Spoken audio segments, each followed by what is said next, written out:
riders are still in contention for the Supercross crown. To date, 5 of those riders have tasted the champagne that goes with victory. Will round 8 produce winner number 6? Stay tuned to ESPN. Supercross is next. Pacific Coast College Football Conferences annually meet on the gridiron in the granddaddy of all bowl games, the Rose Bowl. Pigskins, however, are not what the huge crowd on hand for tonight's confrontation expect to see.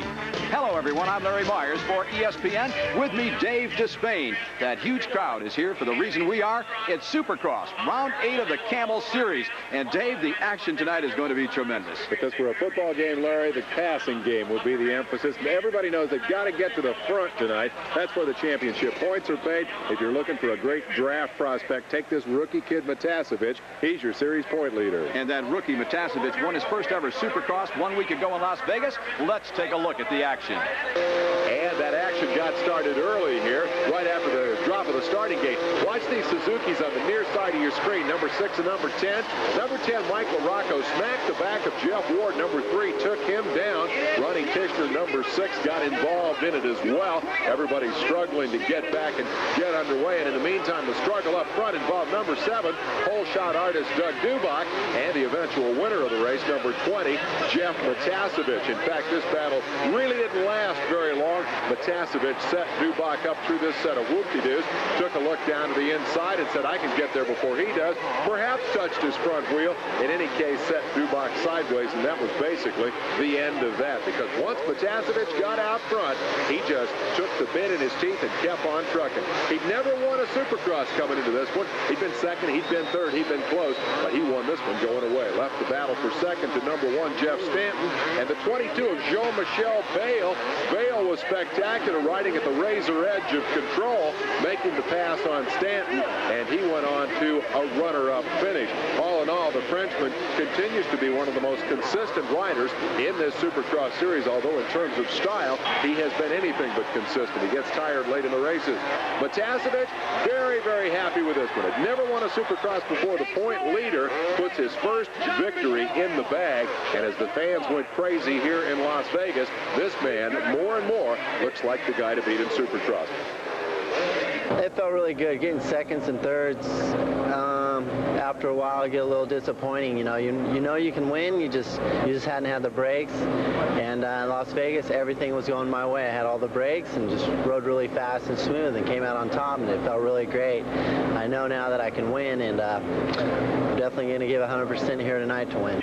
Jeff Matassa Fitch is fired up and confident. You've got to like his chances tonight. If I were his team manager, only one thing would bother me, and that's his comments about not liking to finish second and third. Naturally, no racer likes that, but Matassa Fitch needs to remember that consistency is the key to winning the championship. Of course, he's a young kid. He wants to win races, but the championship will be decided with those second and third place finishes. And the seconds and third are what put him up on top of the points heap.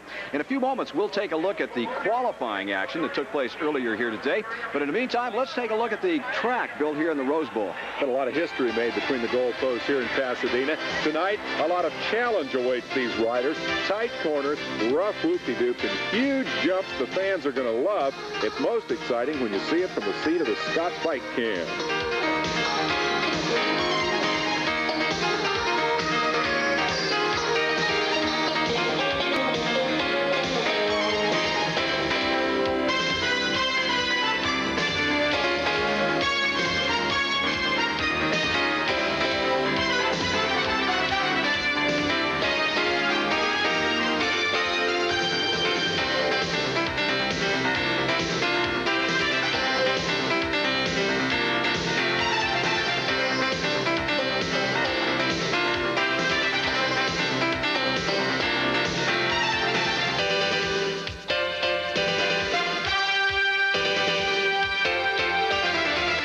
The bumps, the jumps, and the whoops on this Pasadena track 20 times. That's how many laps they'll have to run in that main event. Keep your bike up front. You'll walk away with that checkered flag and the Pasadena win. We'll be right back.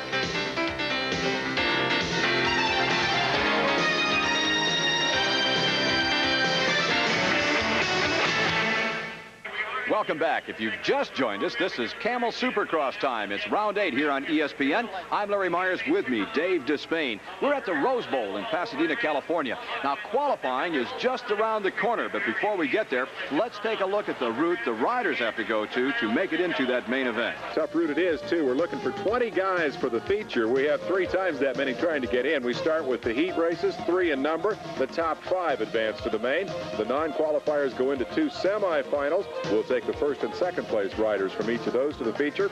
Then one last race, the last chance qualifier. The winner only moves up.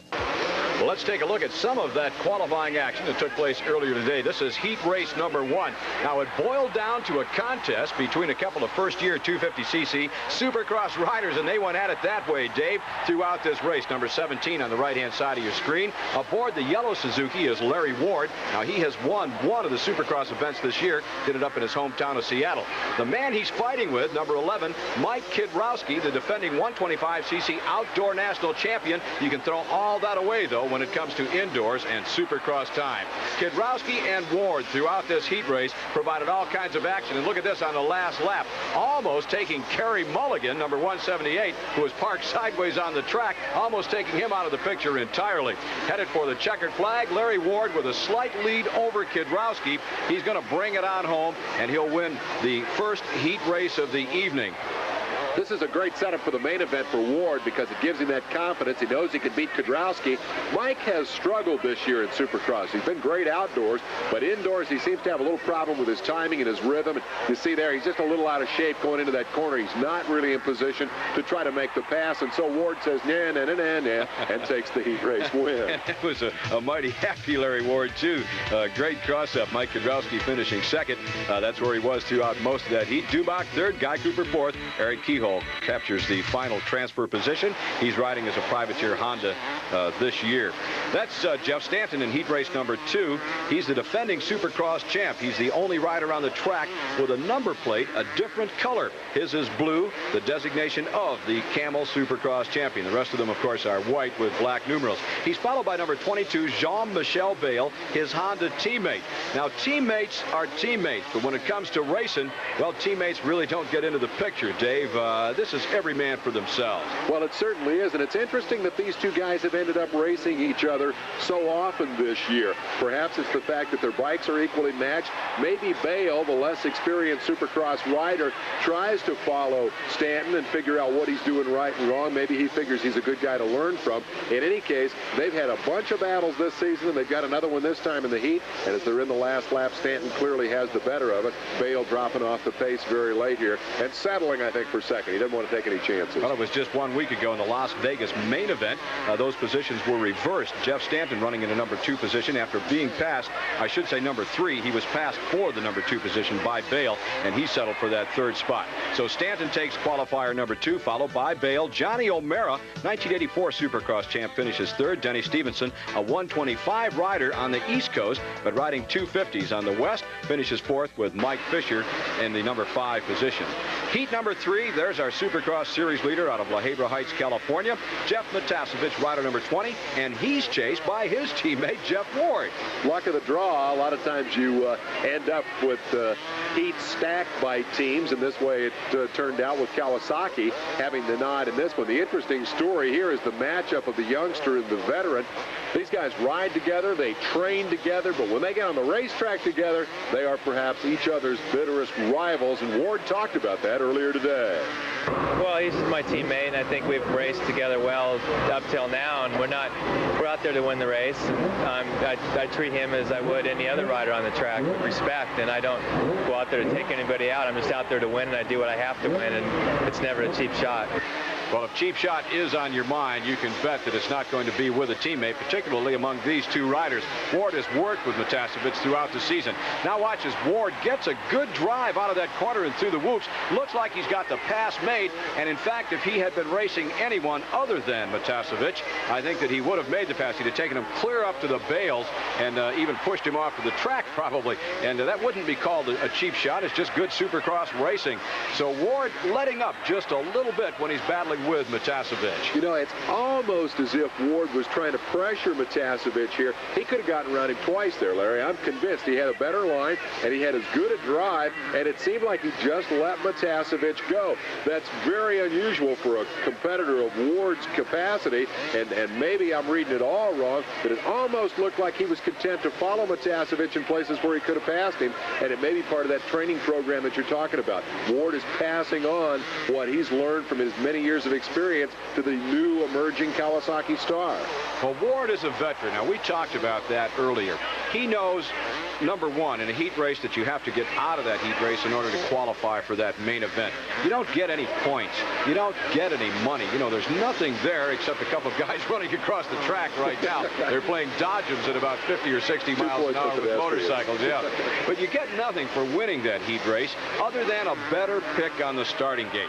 So, look at that. You said pressure. Now, the pressure is on Matassa Fitch, and I guess Ward is going to let him make the mistake if indeed he will make the mistake, and he just about made one there. We saw him do that earlier this year. He clipped the bales on a straightaway like that instead of whoop-de-doos, and it cost him position. In this case, he escaped it unscathed, but that was close. I think maybe that's what Ward's doing. He's just trying to pressure Matassa Fitch into a bobble and take it the easy way. But your point's well taken, Larry. He doesn't want to take a crazy chance in the heat race. You save that for the main event. Well, most of the veterans, you know, they'll tell you that it's easier to ride behind and watch the other guy's line than it is to be out in front. Now, Matassa Fitch has to be concerned about several things at this point. Number one, of course, he doesn't want to be passed. He wants that confidence going into the main event of knowing that he won his heat, knowing he knows where the lines are, knowing he can keep Jeff Ward behind him. So that's what he's concentrating on. He's worried about keeping Ward back there. Now they're worried about lapped riders. So they've really got to be careful, and it's getting interesting in this heat race. Look at that melee. This time he really came after him, using the traffic, gets alongside. White flag is there, 1 lap to go. Again, Matassa Fitch pulls him off. That time I think Ward wanted the spot, and Jeff just held him at bay. Into the last lap. Now, if you're Jeff Ward, what you do at this point is look for an opening. If it's a great big opening, you'll go ahead and take it. If it's going to be tight, if it's going to be tough, you're going to back out of the situation and let Matassa Fitch have the win. The other thing here to consider is that Ward knows the way Matassa Fitch has been working lately, and especially a week ago at Vegas, that he's probably going to be a front runner in the main event. Ward knows everything he needs to know now about what Matassa Fitch is doing on this racetrack. Comes down to main event time. If he needs to pass him, he knows where to do it. Matassa Fitch, our series leader, and he gives 100% of the credit to the guy behind him as he takes the checkered flag and whips it sideways. Almost whipped it, as a matter of fact, with that rear wheel right into Jeff Ward's face. A handshake. Matassa Fitch is thinking, hell, I did it there. I can do it in the main. And Ward is saying, yeah, well, you just hold on until that main event rolls around. We'll see. Matassa Fitch, Ward, Chester, LaRocco, Dean Matson. We'll be back with more Supercross action right after this.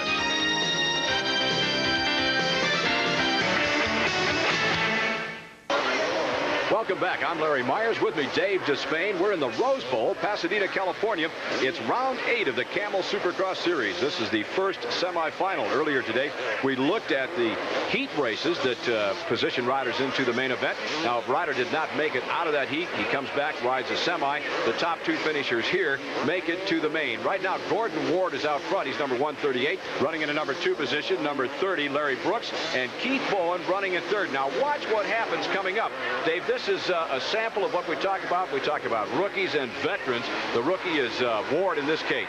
Satchel Paige said, don't look back. Gordon Ward looked back, blew the jump, and Bowen and number 30 Brooks jumped right over the top of him. Bowen comes out with the lead, and Ward is saying, what did I do wrong? Actually, his problem started when he lost his drive going to the jump. He looked back to make sure nobody was going to land on top of him and kind of pulled off the racetrack when he saw these 2 guys coming. So I think it was probably wisdom being the better part of valor, but it'll cost him the victory. It certainly will. The checkered flag going out to the veteran Keith Bowen, riding the Tough Racing Suzuki. Larry Brooks takes the other transfer position. And if the rest of the riders in semi number 1 have any intention of making it into that main event, they'll have to do it the hard way through the last chance qualifier. Semi-final number 2. Rules are the same. Top 2 make it into the main. Fred Andrews, number 18, is on the last lap of this one, and it looks like a cool-down lap. He's only going about 5 miles an hour. He's got a huge lead over Chris Young, who is, as I say, well behind him. Andrews takes the checkered flag. He wins it in a romp. Andrews goes to the main event, followed by Chris Young, both of them aboard Suzukis. Palmer, Fowler, and Smith to the last chance qualifier, one final shot at that main event. And for a while, Larry, it looked like that last chance qualifier could be the revenge of Gordon Ward. Here he is out in front of Jason Upshaw and Ray Somo racing for that final spot in the feature. Remember the misfortune a moment ago for Ward. This time, it's Jason Upshaw who bites the front end into the face of that jump and tips over. So it boils down to a Ward versus Somo battle here with one shot left for the main event. Ward, rider number 138, no relation to Larry or Jeff. We saw them a little bit earlier in the program. He's aboard that red Honda. Right beside him, or right behind him, I should say, number 34 is Ray Somo aboard the yellow Suzuki. Somo is just kind of picking his way around the track. It's hard to say at this point whether or not he's given up on taking over that number 1 spot, but I would have to think if he's watching, then he would have seen that move by Gordon Ward, number 138, as Ward bobbled, and he probably is under the impression maybe that Ward is getting tired and that there's going to be an opening on this last lap. So watch Somo as he goes to work, and indeed he gets a drive around the outside, and Ward almost takes them both out. He just didn't want to give that place away, but he got a little bit slippery as he went around that corner. And Somo comes up over the top with a finger in the air that says either I'm number 1 or one man qualified and it's me. In any event, the field is set now, 20 riders for the main event. We'll be coming back with that action right after this.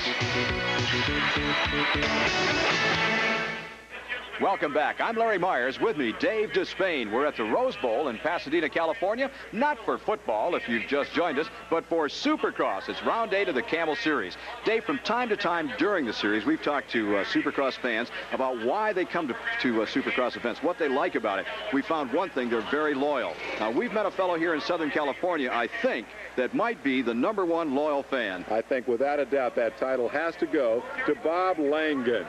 Let's go take a visit to Bob's place on what appears to be a quiet street in a typical suburban area. Now, the front side of Bob's home, pretty typical of the other homes along this street, unless you happen to pass by on that one day a month or so when the driveway is filled with all the factory team trucks. It's what's out back that offers the first clue that all is not normal here. When I bought the place, I was looking for a house with a big backyard so I could build a bicycle track back here. And when I looked at the house, I looked at the backyard first, said I'd take it. And they're all, well, don't you want to look at the house? I'm all, well, okay, I guess I'll check out the house. And anyways, we ended up buying it and started building the bicycle track.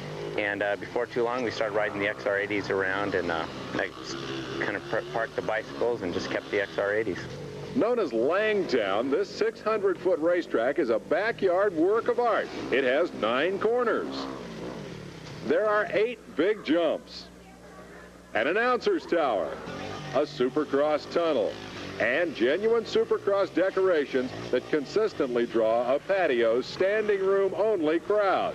Now, there are 1 or 2 differences between Langtown and a regular stop on the Camel Supercross Tour. Most notably, as pro Supercross rider Jim Holley points out, Langtown could use a little more room. Most definitely. You might see someone go over into the next door neighbor's backyard, and you might even see a fence or 2 taken out. And what do the neighbors think about all this? Oh, the neighbors love it. Their kids are here on their bicycles during the week and after school and stuff, and they really seem to enjoy it. That is something. You know, it's a good thing that his hobby isn't circuses. Can you imagine a backyard full of elephants? Or IndyCar racing. That'd be even worse, Larry. Well, Langtown is close, but now it's time to take a look at the real thing. Let's start with the 125cc main event.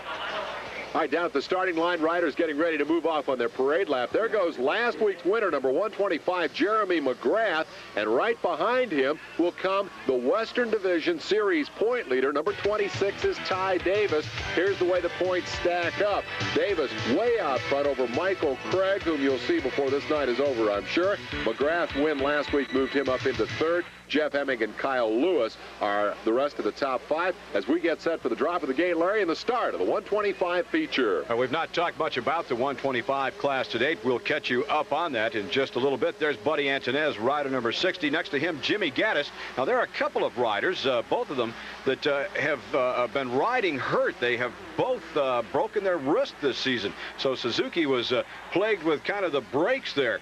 Bad breaks, I guess you'd call. But one of those riders coming back off that sore wrist, number 31 out front, Jimmy Gaddis. That's pretty remarkable because I can't think of an injury other than perhaps a broken ankle, which Damon Bradshaw has suffered, the early season 250 star. I can't think of another injury that's more hampering to a motocrosser than a broken wrist, and the leader has had one of those this year. The other guy back there, number 60, Antonez, just coming by, suffering from that same problem, and yet they're both back strong and running up front with a lot of competition, as you can see. 125 class, day in and day out, provides some of the most exciting racing action that you're going to find anywhere. The bikes are equal. The riders are all young. They're looking to make their mark in this professional motorcycle racing game, and they'll do just about anything out on that racetrack to say, hey, I am the best. Watch me. There's Kyle Lewis now running in the number 2 position, chasing Jimmy Gaddis, number 31. Gaddis aboard the Suzuki, Lewis on a Kawasaki, and behind him, Buddy Antonez, rider number 60, also Suzuki mounted. Here come that lead trio. Let's go back and pick up the 4th place man, just flashing into your screen. That is number 26, Ty Davis, and he's the Western Regional point leader. Remember, there are separate competitions in the Western and Eastern regions for these 125 riders. This being a West Coast race, we're seeing the best of the West here, and right now the best of the bunch is Jimmy Gaddis. Well, the 125 class in this Western region have met 5 times this year. Ty Davis has won a pair of events. Jeremy McGrath has won one. Michael Craig was a winner, and Jeff Emig a winner. So all of these winners are running up close to the front. Field now is starting to stretch themselves out. Jimmy Gaddis coming off that broken wrist. You got to wonder how long can he last holding down that number 1 position. Kyle Lewis seems to have settled into that number 2 spot. Buddy Antonez seems content at this point to follow Kyle Lewis. So the 125 class not providing the action that it normally does, but here it comes. Kyle Lewis is a little bit to the outside. Buddy Antonez finds himself a brand new line to the inside, and look at that. He not only made the pass, but he made it with ease and opened up about a 5 bike length lead in the process. And here comes Ty Davis, number 26. So I would have to say that Kyle Lewis made some kind of an error in there to get off track. So here now is your battle for 3rd and 4th, as that dropped the point leader back a position and puts Antonez up into that 2nd spot, and indeed immediately opened a huge gap. So I think indeed it was a problem for Lewis. Interestingly enough, now this puts the broken wrist brigade out front. Pretty hard to imagine that 2 guys who have been injured could lead so impressively here so early in this event, and now it looks like Antonez is the guy with momentum. He is quickly reeling in Gaddis, and you have to wonder if he wasn't kind of letting this thing shake out a little bit and knew that he could run faster. Gaddis probably doesn't know he's coming yet, but at the pace that Antonez is posing, he's going to know it soon. Well, as we watch these 2 front runners circulate around the track, the question remains in my mind, how long can they keep it up? They come down off the jumps like this. Now look at Gaddis land. Now he's trying to take the impact with his legs as much as he possibly can, but there has to be an extreme amount of pain, I would think, connected with that broken wrist. As he lands, you know, there's a shock that comes up through the front end, through the suspension, and into the handlebars and transfers directly to the guy's wrist. And that has to bother him. When you watch these guys ride, you note that the seat on the motorcycle is almost unnecessary, because the connecting points really are their feet on the foot pegs, their hands on the bars, and so the wrists and the ankles take so much of the abuse. The blue flag indicating move over to the lappers as the battle for the lead continues, and more it is Antonez who looks like the guy who's going after this racetrack, and Gaddis is the guy who looks like he might be riding a little bit conservatively. They have pulled away from the battle now for 3rd and 4th, and it looks like they want to settle this thing between them. And we just saw, as Gaddis went around that corner, we saw him start to get a little bit on the sloppy side. Now, it could be that he is getting tired, or it could be he just made a mistake. 125cc riders are prone to make those mistakes, and that's why they're here. They're competing against each other, and it's all right to make the mistakes today. It's when you get into that 250 class, when all of the bucks are involved, that you don't want to make them. So we'll get that out of our system while we're riding these 125s, and in the process, provide some exciting racing, and that's what's happening right now. A lot of excitement as Antonez is probing, trying to put a wheel on the inside, the outside. He'll put it anywhere he possibly can. He wants Gaddis to know that he's back there. Look at this. The other consideration is conditioning. When you're hurt, you can't train, or at least you can't. Whoa, that was close. Antonez took a shot at him, and Gaddis lost his momentum a little bit through the corner, and Antonez almost hit his rear wheel. Now drops in behind. And as they get battling side by side like that, it's slowing them up a little bit. The 3rd place man, Ty Davis, is reeling him in. This could be be a good race. Now, Davis is the healthy one of the trio. Look at here. Comes Antunez. Antunez has got a good drive on the inside. And he makes the pass. He makes the pass. Gaddis had to go wide. Antunez was there. Possibly, had they not been teammates, you know, it's hard to make that call. Gaddis may have tried to shoot down across the front of Antunez. It would have been a dangerous move, a touchy move. But teammates being what they are, I think Gaddis, and of course coming off that wrist, I think Gaddis is just happy to be out there at this point. And he says, hey, let him go. And I would have to bet right now that Gaddis would settle for that number 2 position. Gaddis looks tired to me. I don't think he's as aggressive as Antunez, and I believe the reason probably is just physical condition. See, he's a little ragged on the bars, and he's just not, he appears to be hanging on, whereas Antunez is much more attacking the racetrack. Anyway, the Suzukis are up front. We'll be back with more. Pasadena, California. This is round 8 of the Camel Supercross Series. Now we're watching the 125cc main event. Still to come, of course, the big guys in the 250 class. Oh, and look at that. Ty Davis, that's rider number 26, the series points leader, Dave, and it looked like he was way up in the air, and it looked like he simply said, this is no place for me, and he kicked the motorcycle away. Let's take another look at that. Yeah, he lost it on the launch. He got the front wheel too high. The bike straight up and down. He knows he can't get it nose back over, and he figures, I'm getting out of here, and just threw it away. A good move, and fortunately, he was all right. The bike did not come down on top of him, and he didn't get tangled up. Now we have another rider down. It's number 148. That's Brian Pryor. He's at the end of that long set of whoop-de-doos. Buddy Antunez should be coming along, and here comes Buddy Antunez. I don't believe that. Buddy Antunez had the entire straightaway to get out of the way of that melee, Dave, and instead he come along and plowed almost into the flagger. We've got to take another look at that one in slow motion. And you want me to explain what happened, right? All I can tell you is brain fade is a strange and wonderful thing to watch, Larry. He was looking down over his front wheel. He wasn't watching where he was going. He hit the guy. Well, that outside line through that whoop-de-doo section is by far the best line through there. But when you see a yellow flag, especially when you have, 50, 60 yards to look for it, it just looks to me like he should have seen it. In any event, back to the race action. Number 31, Jimmy Gaddis. This is the battle for the number 2 position. 125, Jeremy McGrath is after it. Gaddis has it, and McGrath moves to the front of Gaddis, but now Gaddis comes right back. A good move on Jimmy Gaddis, or by Jimmy Gaddis. He just hit the brakes, got inside McGrath, and took over that number 2 spot, or took it back, I should say. McGrath saw that pass that Antunez made in that same spot earlier, I'm sure, and figured, hey, if he can do it, I can do it. But apparently what happened here is that Gaddis is just not willing to give up 2 spots in the same position, so he came right back to race McGrath. This could be a good battle. As they battle, the leader, Antunez, is gone. Well, all of a sudden, number 31, Jimmy Gaddis, who we thought was tiring and maybe feeling the effects of that broken wrist, seems to become more aggressive. It looks now like he's riding, at least it looks this way to me, the way he started out riding. He's attacking the racetrack, and he's definitely trying to keep McGrath on his rear wheel. They figure that with 1 lap to go, he's got a burst of strength, enough stamina to get him to the finish line. McGrath knows if he's going to do it, he's got to do it quick. This is a race that is definitely going to go to the wire. A little bobble there by McGrath. But I think you're right. I think that Gaddis has just gotten himself pumped up and says, hey, my buddy, my teammate beat me, but that's it. We're going to sweep this thing. We're going to keep that Kawasaki behind us. Well, they have a saying in any form of athletics, no pain, no gain. And right now I have to think that oh, and look at that. What a shot he just took through that wrist. But look, he got right back on the gas. Jimmy Gaddis come down and smacked his front wheel into one of those bumps, and that had to have hurt. No way he could avoid feeling the effects of that one. But he got right back on the gas. He knew he had just a few more corners to go. Buddy Antunez takes the checkered flag, and look, the battle between McGrath and Gaddis actually drew them closer and closer to Buddy Antunez. So at the checkered flag, it turned out to be a tight one after all. Jimmy Button finishing in a number 4 position, Mike Craig 5th. Let's go to winner's circle and hear from Buddy Antunez. Me and Jimmy both had some bad luck in our heat races, and we got really bad picks on the start. But our Suzuki's just hooked up really good out of the start, and we were all the way on the inside, and we ended up 1st and 2nd coming out of the gate.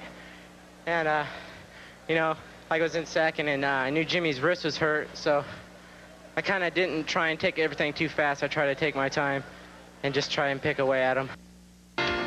Pick away at him he did, and Buddy Antonez is picking away at the standings. He's moved to the number 4 position with 92 points. Jeff Emig is 5th with 87. Ty Davis, though, holds on to that number 1 spot, followed by Jeremy McGrath. And we'll be back with 250 action right after this.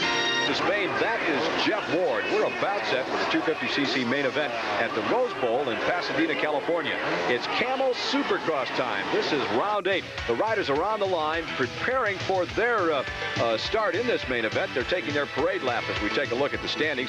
And Dave, Jeff Matassa Fitch is on top of this rather elite group of riders. 4 of the top 5, Larry, are 250 class rookies in 1990. An amazing set of standings. Matassa Fitch with 1 win to his credit. Did it just 1 week ago at Las Vegas. Says now, though, that he's set. He knows he can win. He's pumped to make it 2 in a row here tonight in Pasadena. The gate is dropped. Here we go. Round number 8 is underway.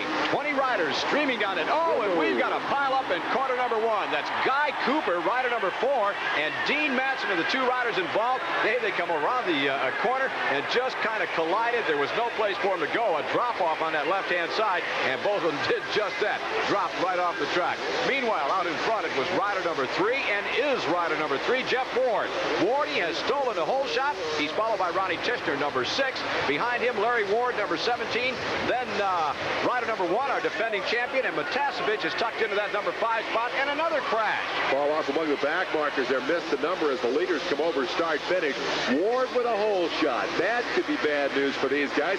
He won a previous Supercross race this year in Atlanta, but to do that, he had to come from the middle of the pack in what may have been the most exciting Supercross race ever.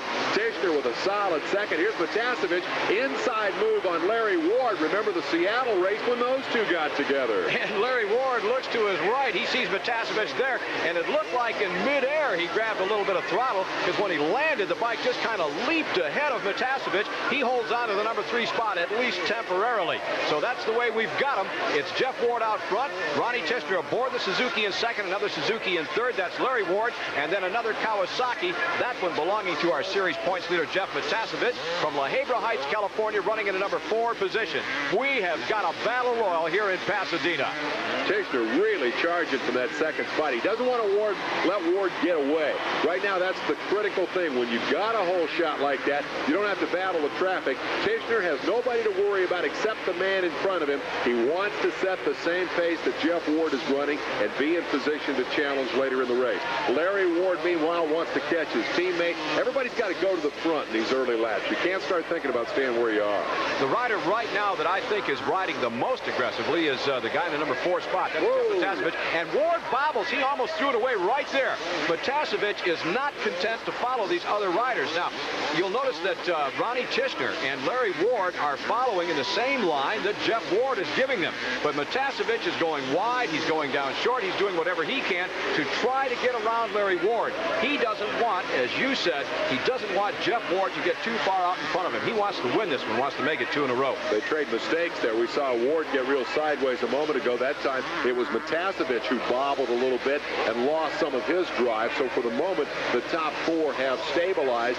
And it's interesting to me, Larry, that this has been the pattern in the last couple of races. We have seen so much competition, so much position swapping all year. And now in the last couple of races, we've seen more single-file racing than we've seen all of the rest of the season combined. Let's give a call to the rider in the number 5 spot now. That's the man carrying that big number 1 plate, the blue number 1 plate, if you will. That signifies the Camel Supercross champion. That's Jeff Stanton. Stanton likes to be in that position in the early part of the race. He likes to kind of sneak up on these guys and zap them and then work his way toward the front. He figures he's the strongest rider out there, and the latter part of the race belongs to him.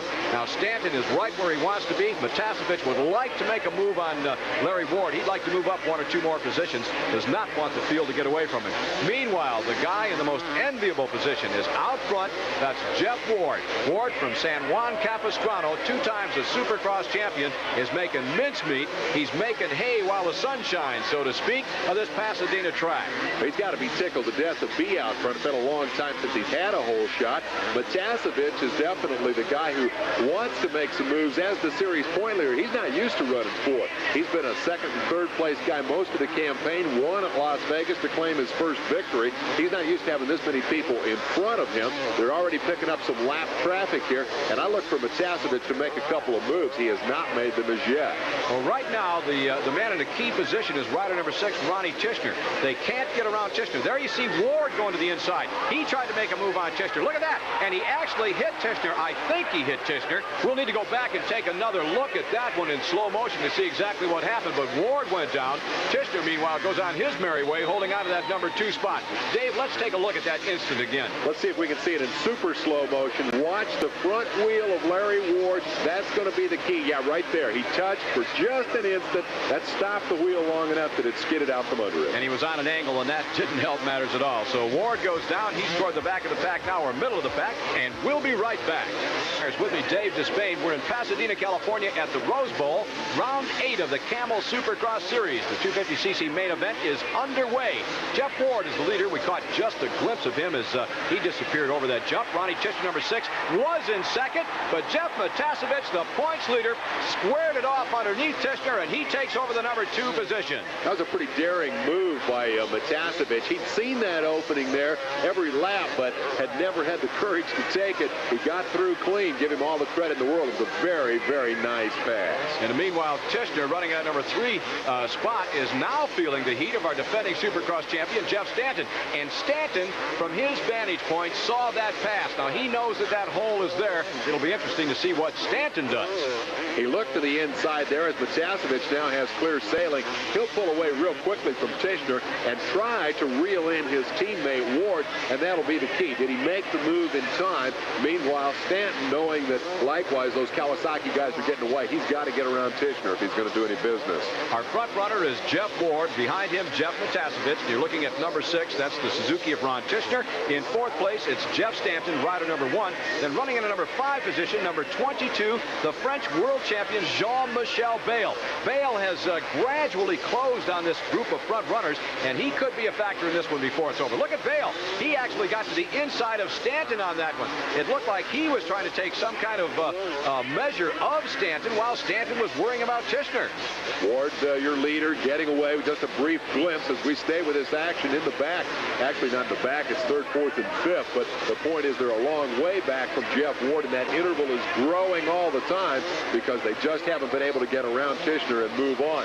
We talked earlier about how often Bayle and Stanton end up racing each other. Here they are again. Bayle, the man who's really pressing. Now, this is really critical for Jeff Stanton. He wants to get around Ronnie Tishner, but if he tries to make that move in one direction or the other, he could leave the door open for Jean-Michel Bayle. Now, there again, you see Tishner is going way to the outside, and Stanton has an idea that he can sneak. As we see the cross flags indicating the halfway point, he has an idea that he can sneak underneath him. But if he leaves that door open, if he doesn't protect himself, Bayle is going to take the measure of both of them, and he'll move into that number 3 spot just like that. Here we go again, that long set of whoops at the end of them. Ronnie Tishner squares it off on the corner. He holds on to the number 3 position, and again, Stanton looking for new running room, places to ride. No changes in position. Bayle is the guy who's all over the racetrack. He's willing to try anything. He is less patient, I think, than Stanton. Stanton looking down at the handlebars there for a moment, thought he might have a problem, but apparently not. And again, now Bayle goes way up high. Anything to try to make a pass, anything to try to make something happen. They're just stuck behind Tishner, and they're frustrated by it. Well, it looks like Stanton is kind of probing. You know, he puts a wheel here, he puts a wheel there. Where behind him, Jean-Michel Bayle is charging. He wants to slam his wheel in there. Here we go along that set of double jumps, and Stanton goes to the inside, but no, not enough room. Tishner is able to hold on to that number 3 position. Wow, what a race we've got going on. Out in front, Jeff Ward is gone. Jeff Matassa Fitch chasing him, but the battle, here we go. That's what I was talking about. Jean-Michel Bayle has slipped past. He slipped past Stanton and takes over the number 4 spot. What happened there, Stanton decided to try the other line down the whoops, and Bayle just took advantage of it. It proved not to be quicker, However, Bale smashed through on the inside, took over the spot. He will now work on Tichenor. He said, Jeff, you've had 5 laps. You couldn't do anything with him. It's my turn. I'll get that guy. And here he goes. Boy, he's trying to go to the inside. Now, he has to be careful of the same situation. He doesn't want to leave a door open for Stanton to get back by. Now, he's going way high. Look at there. Went way high in that corner. That's a completely new line that we've seen all day, and Bale almost unloads. He wanted to get back over on that inside line, and in doing so, he just about high-sided himself. He got sideways. As I said just a couple of corners ago, he went way wide. We've not seen anyone out there all day long. He took a look back. He saw where Stanton was, and then he come barely by on the inside, and Stanton actually, I think, was caught unawares because there was a hole there for a second. What else we ought to do right here is give a call to number 11. Mike Kudrowski has caught these guys, and all of a sudden, there's one lapper in the middle of that, but all of a sudden, this is a pretty good little 4-rider battle that has shaped up behind the number 6 of Ronnie Tichenor. Yeah, I'll say this, Tichenor's had somebody to race with all night, that's for sure. Has he ever. This is what happens, Dave, when you get involved in these battles, these 2, 3, 4-rider battles, you have to be worried about your front door, you have to be worried about your back door, and the leaders just frankly, they run away from you. There goes Bale to the inside. Now he's neck and neck with Tichenor. Who's got the good line and the good drive for the next corner? I think it's Tichenor, but Bale grabbed a handful of throttle. He tried to take him to the outside. Look at that. Tichenor managed to hold him off. He slammed the door. Give Tichenor some credit.